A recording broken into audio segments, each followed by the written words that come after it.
Чувашии уже вскоре стартует посевная кампания. В нынешних условиях, когда зарубежные производители покидают российский рынок, аграрии считают важным заместить импортную технику отечественной, не уступающей по качеству. Тем более, что современные агрегаты уже давно производят российские компании. К примеру, Петербургский тракторный завод предлагает сельчанам трактор «Кировец». Что о нем думают чувашские аграрии, расскажет Наталья Егорова.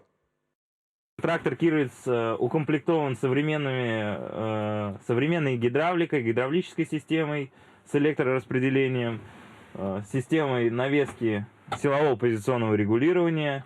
Кондиционер, сиденье с пневмоподвеской, солнцезащитная шторка, продуманность до мелочей. Ни шума, ни вибрации, обзор во все стороны. Да еще и магнитола есть, с музыкой-то веселее работается. Кировец – это буквально трактор-легенда. Его история началась в 60-е годы, а с января 2020-го Петербургский тракторный завод перешел на выпуск трактора К7М нового поколения. На сегодняшний день Петербургский тракторный завод – один из лидирующих заводов по производству энергонасыщенных тракторов.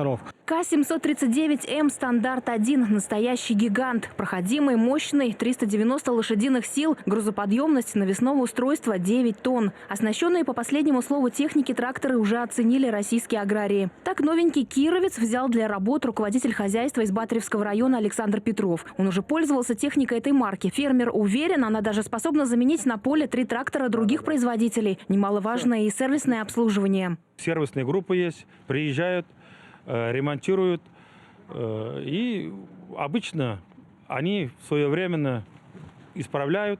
Еще радует, говорит Александр Петров, что удалось приобрести трактор по старым ценам. Хотя «Кировец» и сейчас остается доступным для аграриев, как уверяют в «Агромашснабе», официальном дилере Петербургского тракторного завода в Чувашии. Тем более, что в помощь сельхозпроизводителям в республике действует программа субсидирования. Из республиканского бюджета аграриям возвращается до 40% стоимости техники с условием, что она приобретается у официального дилера. Наталья Егорова, Дмитрий Макаров, Вести Чувашия.